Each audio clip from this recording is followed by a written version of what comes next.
da nossa palestrante desta tarde, que é uma alegria imensa ter você conosco, Catarina. Meus queridos irmãos, boa tarde a todos, tarde e noite, né?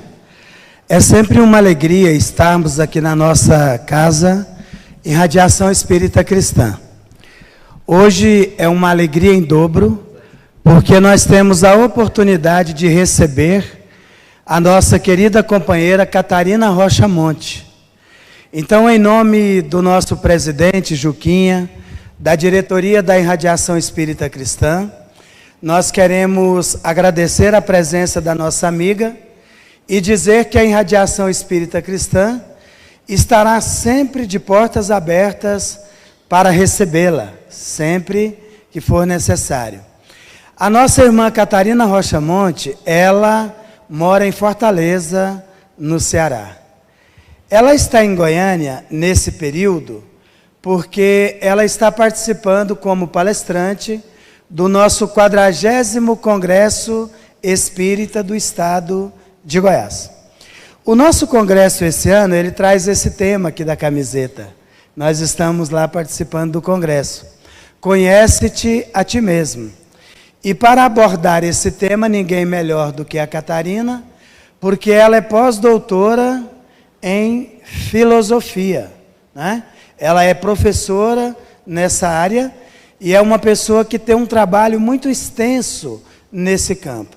Então, quando nós falamos sobre um tema desse no Espaços de Jesus, tanto no Congresso quanto aqui na Irradiação, nada melhor do que uma pessoa espírita que consegue fazer a relação entre o conhecimento da doutrina e aquilo que os filósofos nos apresentaram ao longo da história. Então, essa é a nossa companheira Catarina Rocha Monte, que nós temos o prazer de apresentar a vocês. Seja bem-vinda. Aqui, ver se a altura está boa. Tá. Boa noite, pessoal. Primeiro eu queria agradecer a forma acolhedora como eu fui recebida aqui. Na verdade, em Goiânia como um todo, as pessoas têm me recebido de uma maneira extremamente afetuosa que realmente me sensibiliza. E aqui também eu recebi o mesmo carinho, pelo que eu já agradeço. Eu vou apenas retomar algumas reflexões já feitas na ocasião da minha participação no Congresso, e os temas que eu tratei lá foram o autoconhecimento e justamente essa questão que acabou de ser lida, essa questão 625, que pergunta qual o tipo mais perfeito, né, que já foi dado, o melhor modelo, um modelo mais puro, que é Jesus Cristo. Então, eu vou tentar juntar essas duas coisas que aparentemente não estão se comunicando, a questão do autoconhecimento com Jesus, e a gente vai tentar chegar aí a um ponto comum, né? Então, a frase "conhece-te a ti mesmo", ela é uma frase muito antiga, é uma frase que estava ali no oráculo de Delfos, da Grécia Antiga. Então, é uma espécie de exortação. O oráculo de Delfos era um ambiente como uma casa espírita antiga, né? Na verdade, era um ambiente sagrado, onde havia mediunidade. O oráculo, na verdade, era uma pitonisa, era um médium, né, que estabelecia essa comunicação do plano espiritual com o plano material. Mas essa exortação, conhece-te a ti mesmo, essa exortação oracular, ela foi muito difundida por um filósofo, que é o Sócrates.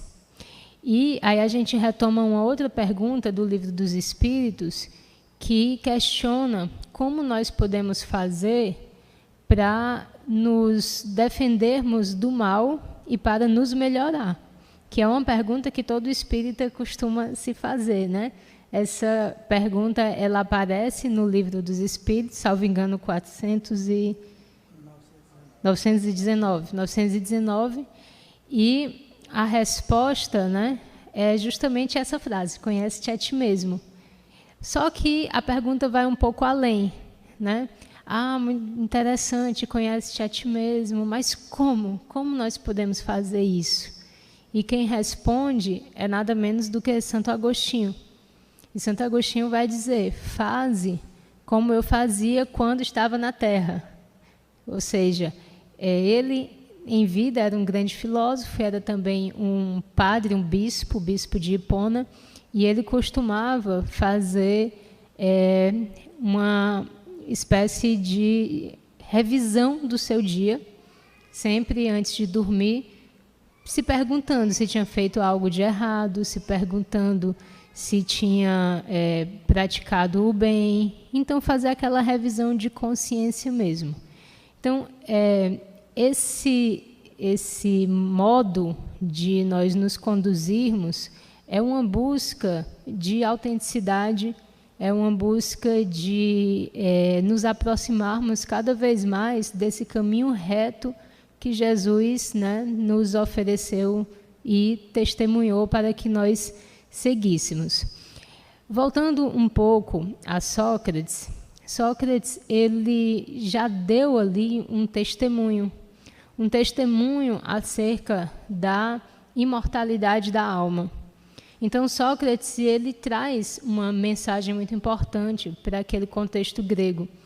Ele traz a mensagem de que nós não somos simplesmente seres materiais, seres com data para acabar, né? Nós somos seres eternos. E ele traz isso com muita ênfase.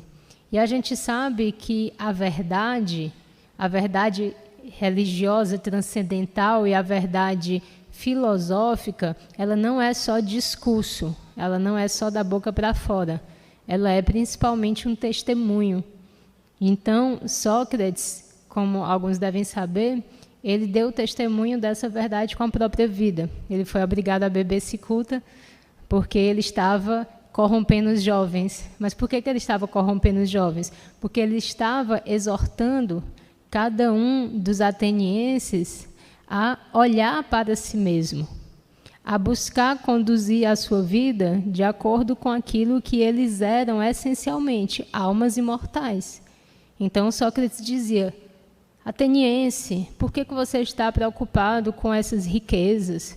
Por que você está preocupado apenas com a política? Por que você está preocupado apenas com esse corpo belo se você é uma alma imortal?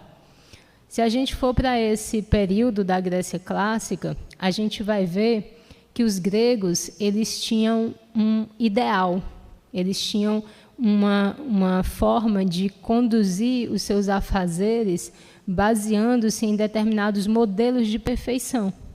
Então, se nós olharmos uma escultura grega, nós vamos ver a grande beleza daquela escultura. Por quê? Porque a escultura, ela tenta se aproximar da ideia do belo. Se a gente for ver, por exemplo, algumas leis que foram feitas naquela época de ouro de Atenas, com grandes legisladores, Péricles, Solon, a gente vai ver o quê? Uma tentativa de se aproximar do ideal de justiça. Então, tudo para eles era uma busca de perfeição. Isso é o que se chama a paideia grega. O que é a paideia grega? A paideia grega é a formação grega, é a cultura. É como se o homem ele fosse algo modelável até um ideal. Então, a busca desse ideal, né, que é aquilo que caracteriza o que a gente pode chamar de humanismo clássico, ele está bem, digamos assim, explícito nessa noção de paideia. Eu não traduzo porque paideia é um termo grego que ele não tem uma tradução muito específica. Porque você pode traduzir como cultura, você pode traduzir como formação, você pode traduzir como até literatura, como cultura, né? Mas onde eu quero chegar com isso? Se nós olharmos naquele contexto, nós vamos ver, de um lado, a filosofia grega, e a gente congela aqui esse contexto grego e a gente olha para um outro povo. A gente olha para o povo hebreu. O que é que o povo hebreu estava recebendo naquele momento? Estava recebendo a verdade revelada. Então, você tem um contexto que é interessante. Os gregos, eles, com a sua reflexão, estou falando aqui do momento do surgimento da filosofia, com a sua reflexão tão profunda, eles chegaram a uma elevação muito grande do pensamento. Ao chegar nessa grande elevação do pensamento, eles postularam a ideia de Deus. Porque Platão vai dizer que esse mundo aqui é um mundo das aparências, é um mundo material, é um mundo causado, que precisa de uma causa inteligível. Porque o físico não pode ser explicado pelo físico. Então, eu preciso de uma causa inteligente para dar conta de uma causalidade mecânica, de uma causalidade, né, da natureza. Então, nessa busca da causalidade inteligível, Platão vai postular o suprassensível. E essa postulação do suprassensível faz com que ele diga que existe um outro mundo, o mundo das ideias, o mundo da causalidade verdadeira. E esse mundo, ele tem uma certa hierarquia. E no topo dessa hierarquia você tem a ideia do bem. Então você tem o bem, o bom e o belo como o topo dessa hierarquia, como valores em si, o bom em si, o justo em si, o belo em si. E acima disso você tem o uno, que é justamente Deus. Então você vê que pela especulação filosófica chegou-se à postulação de Deus. Posteriormente, você vai ter o quê? Você vai ter Aristóteles falando de uma causa incausada, de um motor que move tudo, mas que não é movido por nada. Isso também é Deus. Se a gente for na definição espírita de Deus, a gente vai ver a causa de todas as coisas, a suprema bondade, a suprema justiça. Então, você vê que a ideia de Deus ela já estava sendo formulada, ela já estava sendo maturada. E o povo judeu recebeu a mensagem do monoteísmo, a mensagem revelada, só existe um Deus. Então você vê que intelectualmente, filosoficamente, o homem se alçava a essa verdade e um povo que se mantinha ali na sua fé recebeu também essa mensagem. E aí a gente vai ter o quê? A gente vai ter um momento onde essas tradições elas vão entrar em contato. Elas vão entrar em contato. E elas vão entrar em contato em que momento? A gente teve, claro, o momento da pregação de Paulo, né? Ele pregou lá para os gregos, né? A gente sabe desse momento.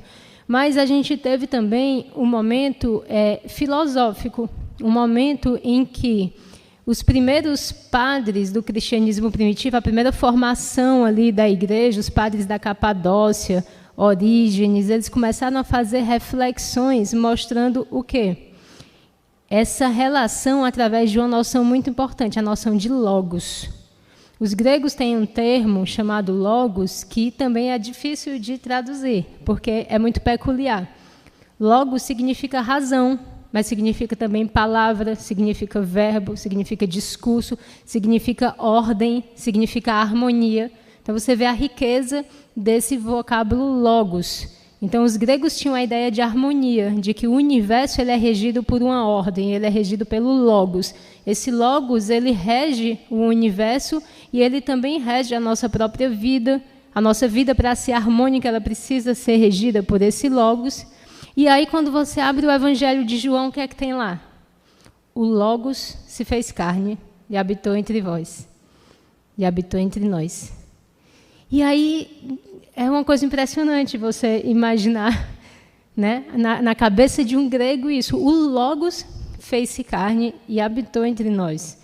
Então, esses primeiros filósofos cristãos, eles tentaram mostrar justamente que havia cada vez mais uma aproximação dessa ideia cósmica, né, que foi trazida pelo Cristo e que isso estava ali dado. Então, uma primeira fase, digamos assim, do processo de assimilação da filosofia grega no interior do cristianismo foi esse. Foi através dessa noção de logos e da ideia da encarnação do logos. Um outro momento foi o momento em que aquela ideia da paideia grega, ou seja, a ideia de você buscar um modelo, um ideal de formação, de você basear a sua vida buscando o melhor, isso também foi apropriado, ou seja, o melhor da filosofia grega foi apropriado, só que foi transmutado da seguinte maneira: nós temos o ideal, porque o Logos encarnou, o Logos se fez homem. Então, a pergunta que nós acabamos de ler: o tipo mais perfeito, mais puro, habitou entre nós. Então, é óbvio que ele é o modelo. É óbvio que ele é a ideia que nós devemos atingir. Então, esse momento é muito importante. Por quê? Porque se não houvesse essa aproximação ou essa apropriação, digamos assim, da cultura grega, mostrando que a paideia socrática, a paideia grega, se tornaria a partir dali a paideia cristã, o cristianismo talvez ele não tivesse esse aspecto de universalidade e ele continuaria a ser uma seita. Porque se você for ver ali no início, é praticamente impossível você imaginar como o cristianismo tomou as dimensões que ele tomou posteriormente. Então, aquele momento daquelas especulações era um momento em que já não se tentava convencer simplesmente as massas, mas se tentava convencer uma elite intelectual. Porque só através do convencimento dessa elite intelectual, o cristianismo ganharia depois Roma, ganharia depois o mundo, como a gente sabe. Mas por que isso importa para nós? Isso importa para nós porque essa ideia de que existe um modelo, existe um guia, existe uma espécie de pedagogia de Deus que vai perpassando a nossa história, ela precisa ser resgatada. Ela precisa ser resgatada porque muitas vezes nós estamos desnorteados. Por que nós ficamos desnorteados? Porque muitas interpretações do que seja o homem vêm sendo feitas na história do pensamento. Então, lá na Grécia Antiga, naquele período do qual eu falava, você já tinha, por exemplo, o confronto entre a perspectiva dos sofistas, que dizia o homem é a medida de todas as coisas, e a perspectiva platônica, que vai dizer Deus é a medida de todas as coisas. Então, você tem ali um humanismo, porque o que é o humanismo? O humanismo é a ideia de que o homem é perfectível, ele pode atingir um ideal de perfeição. O humanismo é a busca de um ideal humano. Só que, o que é esse ideal humano? Será que o ideal humano ele é totalmente factível a partir do homem comum? Será que o homem, enquanto tal, ele é a medida de todas as coisas? Ou será que Deus é a medida de todas as coisas? Então, você vê que Platão ele espiritualiza mais esse humanismo, ele sublima um pouco mais esse humanismo. De modo que, quando esses primeiros padres, nesse movimento dos primeiros apologetas gregos, ele se apresenta, ele vai trazer uma dimensão que bem mais tarde ela vai voltar com reflexo no próprio humanismo moderno. Tem todo um contexto de vicissitudes históricas, de obras que foram perdidas e que depois foram resgatadas. Uma das obras que foram perdidas foram justamente as obras desses primeiros padres. E, posteriormente, essas obras elas foram resgatadas e foram parar na Itália. E a Itália foi o quê? A Itália foi o berço do humanismo. E aí você tem, naquele momento da Renascença, do Renascimento, o que é que você tem ali? Você tem um resgate daquele momento da Grécia clássica. Então, você teve um período assim meio confuso e depois parece que houve uma necessidade de retomar aquele período clássico, no qual se falava, né, do ideal, no qual se falava da harmonia, do bem, do belo. Então, você tem o período de renascimento. Então, o que é que a gente pode pegar aqui que eu acho importante? Eu estou fazendo todo esse passeio, digamos assim, porque o Espiritismo, por mais que ele seja algo moderno, né, que surgiu num período já da nossa contemporaneidade, em se tratando da terceira revelação, ele tem uma história. A gente não pode achar que a terceira revelação não tem vínculo com a segunda revelação ou com a primeira revelação. Então, tudo isso é uma espécie de continuidade do pensamento de Deus sobre a Terra. Então, existe uma pedagogia cósmica, existe um telos, uma finalidade das coisas. Então, por mais que os homens se desviem, e eles se desviam muito, sempre vem outra leva de espírito que tenta mostrar realmente esse caminho da espiritualidade, né? E aí, o que é que acontece? Vamos voltar um pouco para essa questão do conhecimento de si. Então, a gente estava lá com Sócrates falando o conhecimento de si mesmo, ele disse que a alma era imortal, que nós deveríamos... Sócrates tem uma frase altamente cristã. Ele diz, é melhor padecer uma injustiça do que cometê-la. Isso é altamente cristão. Então, não é à toa que Kardec vai colocar Sócrates e Platão como precursores do Espiritismo. Ele vai colocar isso lá na introdução do Evangelho segundo o Espiritismo. Então, Sócrates já tinha falado nesse si mesmo. Mas aí fica a questão. O que é esse si mesmo?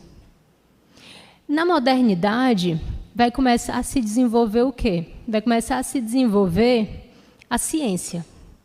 A ciência, o ser humano, ele começa a interpretar a natureza e ele percebe que a natureza fala matemática. Ou seja, você tem o começo do desenvolvimento, por exemplo, da física newtoniana. Então, você tem uma tentativa cada vez maior de buscar uma objetividade das coisas. Isso é importante. Tudo é um processo. Nessa busca de objetividade, nessa busca de apreensão das coisas, nessa busca de exatidão, alguma coisa foi esquecida. E aí, o que é que acontece? Como você tinha um grande desenvolvimento da ciência, no caso a física, né? Então você tinha todo o desenvolvimento dessas ciências duras, começou-se a se questionar se não seria possível uma mesma exatidão no conhecimento desse tal de si mesmo, no conhecimento daquilo que nós somos. Então, o que é que nós somos? Aí um filósofo chamado Descartes, ele vai fazer essa reflexão. Ele vai dizer, espera aí, eu vou duvidar de tudo. Eu posso duvidar da existência dessa cadeira, porque essa cadeira ela é apenas uma impressão causada aos meus sentidos, e quem está interpretando sou eu. Eu posso duvidar de que eu estou, nesse momento, conversando aqui com vocês, porque eu poderia estar sonhando, e não tem nenhum critério que me faça eu distinguir um sonho da realidade. Eu posso duvidar, inclusive, da matemática, de que 2 e 2 são 4, porque pode ser que exista um gênio maligno que faça com que eu me engane toda vez que eu pensar que eu estou certo. Mas eu não posso duvidar de que eu existo enquanto duvido. Mesmo que o gênio maligno me engane, para ele me enganar, eu preciso pensar. Se eu penso, eu existo. Penso, logo existo. Então, ele chegou à ideia de que há algo que é indubitável, que é a minha própria existência, o meu próprio eu, o cogito. Então, esse eu, ele se torna agora uma pedra de toque do conhecimento. E aí, Descartes, ele quer levar toda essa objetividade, toda essa certeza absoluta para o conhecimento das coisas. Isso é importante? É. Mas, veja, para eu alcançar essa objetividade, eu preciso que esse eu seja um eu superficial. Superficial, porque penso, logo existo. Então, eu existo como eu que pensa, eu existo como eu pensante. Mas será que é só isso? Será que eu sou apenas o meu pensamento? Será que eu sou só um sujeito pensante, como Descartes disse? Então, a gente vai ter aí alguns problemas. O primeiro problema que se desdobra daí é o mecanicismo. O que é o mecanicismo? é a interpretação da natureza como se a natureza fosse apenas um grande mecanismo e não algo dotado de uma grande espontaneidade criadora. Então, você vê que uma coisa é você buscar o conhecimento daquilo que é material. Outra coisa é você buscar o conhecimento, por exemplo, do vital. Sempre vai uma complexidade maior. E muitas vezes se tenta reduzir essa complexidade ao mais simples. Ou seja, você tenta mostrar que a partir da redução do vital ao material, você consegue interpretar o vital. Aí você começa a pensar que, através da redução do mental, né, aos movimentos moleculares intracerebrais, eu consigo explicar a consciência. Entende qual é o problema? Eu tento reduzir, objetivar, e aí eu perco. Por quê? Porque a minha consciência, ela não é essa coisa objetiva. Ela é algo muito mais profundo. Ela sou eu. Eu sou essa consciência. Ela é a inteireza da minha experiência desde sempre. Então, eu não tenho como reduzir isso. Mas essa perspectiva da psicologia, uma psicologia mais racionalista, ela vai se mantendo. E aí você tem depois alguns desdobramentos. Algumas pessoas que vão entender, por exemplo, que o ser humano ele é dotado de paixões, ele é dotado de instintos, ele é dotado de algumas coisas, né, que são muito mais profundas. E aí você tem o desenvolvimento da psicanálise. E por que eu estou falando tudo isso? Porque durante a nossa história, a gente tem visões do que seja o homem, o que é o homem. Então, você vai ter movimentos filosóficos, movimentos do pensamento que vão interpretar o homem. E isso faz toda a diferença. Porque se eu interpreto o homem como um ser material, que vai viver essa vida, que vai morrer e vai perecer, a própria conduta da minha vida muda. Porque, como Sócrates já estava lá dizendo, se você é uma alma imortal, você precisa cuidar dessa alma imortal. Você está aí todo preocupado com o seu corpo atlético, né? Os gregos lá belíssimos no ginásio. Tá, mas e a sua alma imortal? Entende? Então, isso vai mudar. E aí, a gente vai ter alguns movimentos de interpretação do ser humano que vão ser problemáticos. Dão um passo para frente, mas aí parece que dá dois para trás. Então, ao mesmo tempo que você tem a descoberta da profundidade do psiquismo humano, você tem também a redução desse psiquismo a uma animalidade, a uma instintualidade. Você tem a descoberta do inconsciente por Freud, mas você tem uma tentativa de resolver tudo aquilo numa base, né, numa base material. E aí, como é que eu vou pensar a educação de um ser humano se eu concebo o ser humano simplesmente como os instintos? Eu vou perder um pouco aquele ideal de formação, aquele ideal do bom, do belo, porque eu vou olhar para mim e eu vou ver, eu sou um ser cheio de pulsões, eu sou um ser instintivo, eu sou um animal, eu vim do macaco.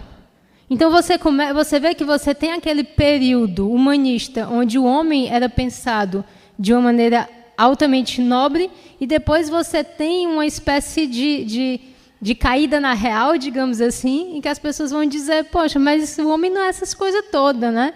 A gente é um animal meio estranho. E aí, essa coisa da obscuridade do nosso psiquismo, essa coisa do Freud de remeter tudo à sexualidade, isso vai depreciando um pouco a nossa imagem de homem. E você tem outras e outras filosofias que vão ter essa cosmovisão, essa visão das coisas que não é a melhor para a nossa jornada evolutiva. Por exemplo, você tem um filósofo chamado Heidegger, que ele vai dizer que o homem é um ser para a morte. Tudo bem, eu sei que nós somos um ser para a morte, que nós vamos morrer. Mas você fazer uma educação de alguém, tendo por fundo a visão de que o sentido da vida do homem é o nada, é um negócio um tanto quanto trágico, né? Então, você vai viver em busca de um sentido, mas esse sentido não existe, e você vai para o nada, enfim, essas visões de mundo, elas foram realmente tomando conta, digamos assim, do pensamento. E se você for ver hoje, olhar para a nossa realidade, ela é muito perpassada por um certo niilismo. O que é o niilismo? É a crença em nada, né? Então, eu não creio em nada, nada tem sentido. Então, quando nada tem sentido, eu tenho muita dificuldade de lidar com as provações da vida.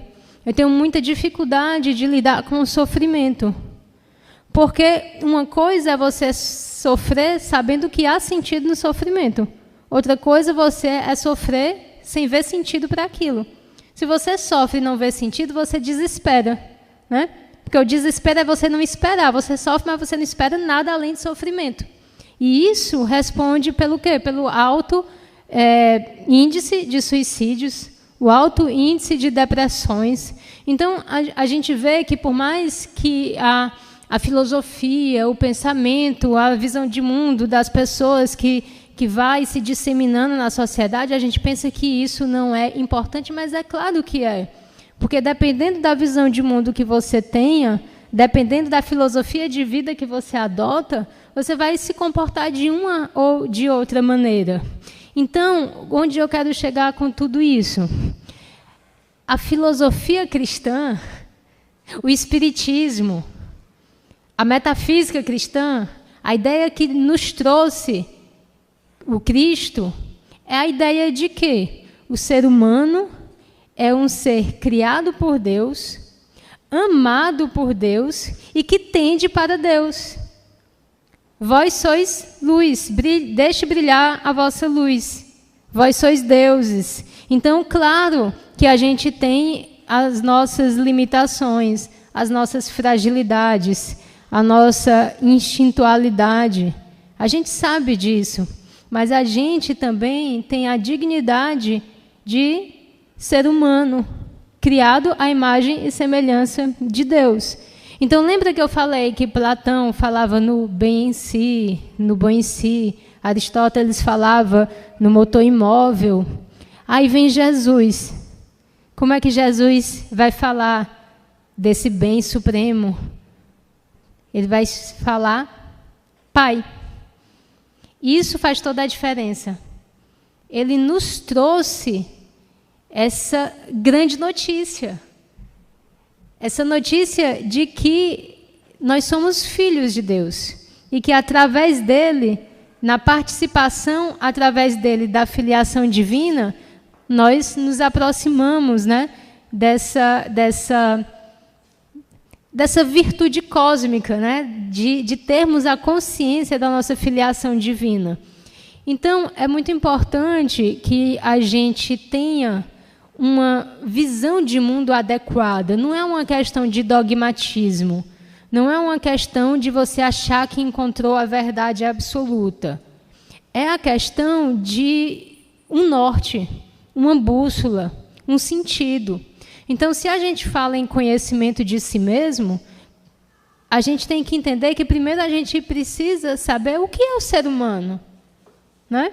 Então, é preciso que haja uma antropologia, um estudo do ser humano. E a antropologia cristã ela vai nos dizer isso. Você é um espírito imortal. O espiritismo vai dizer isso. Você é um espírito imortal. O ser humano é um espírito imortal. Então, isso faz toda a diferença. Existe aí uma jornada que precisa ainda ser cumprida, mas que já está, digamos assim, balizada. Ela já está balizada e não foi fácil chegar até aqui. Então, a gente tem a dádiva de ter a doutrina espírita, a gente tem a dádiva de ter esse Consolador prometido, essa terceira revelação, e agora o que é que nos cabe? Nos cabe justamente esse conhecimento colocado em prática. Porque também nós não devemos entender Jesus apenas no sentido de um ser que veio para ser adorado. Claro que nós devemos adorá-lo, porque ele é o nosso Salvador, ele é o governador da terra, ele é o caminho, a verdade e a vida, mas ele espera de nós algo mais do que adorá-lo. Ele espera de nós que nós o tratemos como modelo e como guia. O que é o modelo? É você olhar e você ver, eu vou copiar. Tá bonito, eu vou copiar, vou fazer igual. Claro que a gente não vai conseguir fazer igual, mas a gente está sempre tentando, se esforçando, porque a gente tem um norte, a gente tem um modelo. Mas ele também é guia. O que é o guia? O guia é aquele que chega junto e que mostra o caminho, né? Diz, ó, eu já percorri esse caminho. Então não vá por aqui, porque aqui você se machuca. Não vá por aqui, aqui tem muitas pedras. Ou então, ó, aqui está ruim, está difícil, mas tem que passar. Crede, eu levarei até onde você não conseguiria chegar. Então, assim, existe uma maneira de ser e de estar com Jesus que ela vem da profundidade da nossa fé, está relacionada com a nossa busca de autoconhecimento, porque essa busca de autoconhecimento é a nossa própria jornada. Então, todos nós, em algum momento da nossa vida, tivemos algum choque, algum sofrimento, alguma inquietação que fez com que nós precisássemos ter alguma resposta de ordem espiritual.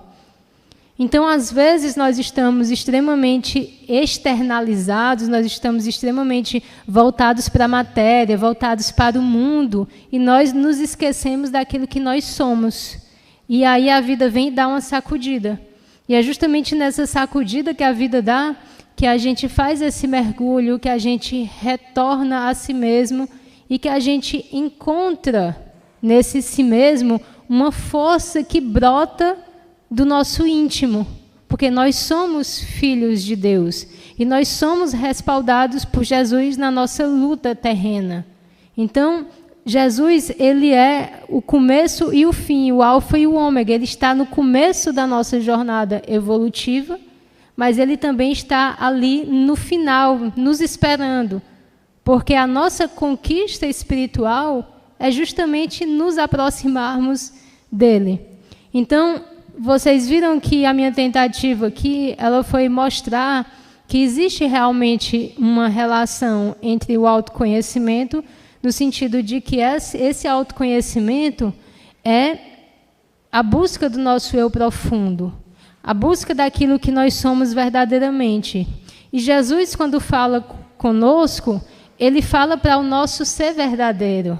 Ele não fala para o médico, ele não fala para o engenheiro, ele não fala para a professora, ele não fala para o dirigente da casa espírita, ele fala para o ser imortal que você é.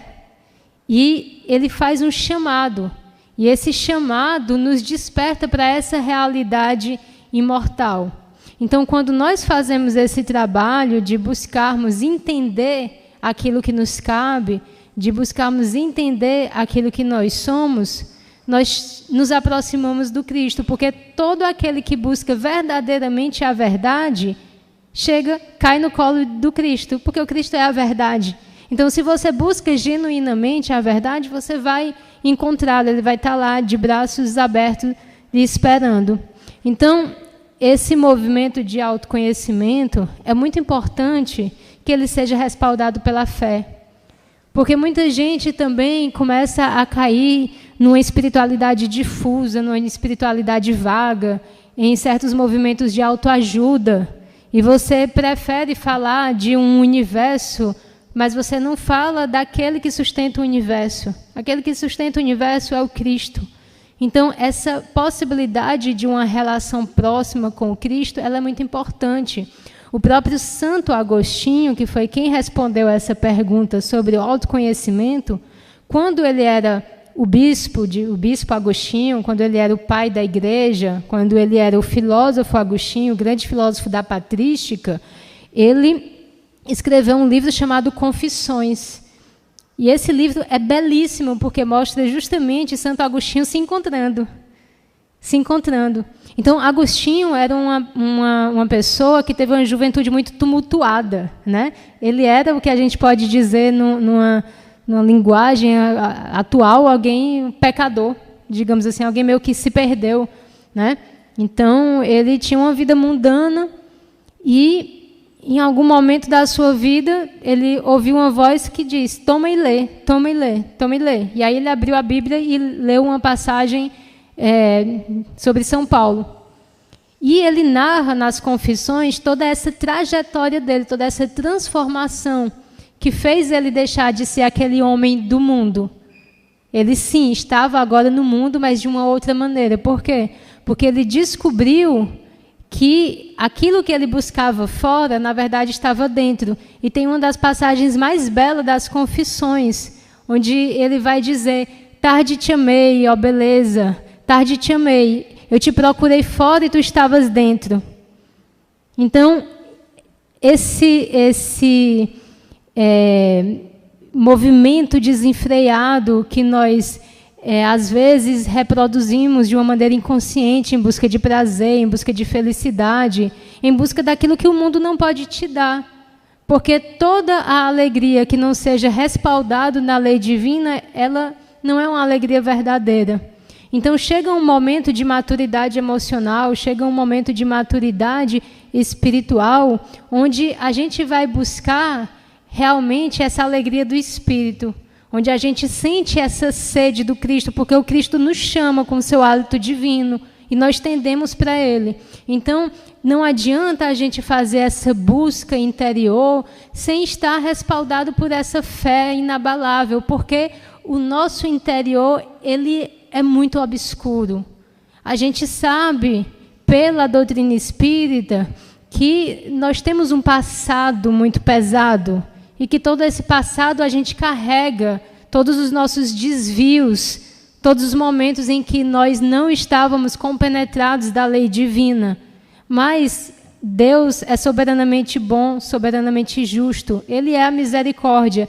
E o fato de estarmos encarnados aqui, o fato de estarmos sentados aqui, o fato de eu estar palestrando aqui, mostra uma escolha, mostra uma tentativa, mostra um momento em que nós viramos a chave e dizemos: eu quero seguir o Cristo. Então, se você tomou essa decisão, você pode tropeçar um pouco, você pode cair, mas você tem um norte, você tem uma bússola, você tem um leme, e esse leme é Jesus. Muito obrigada.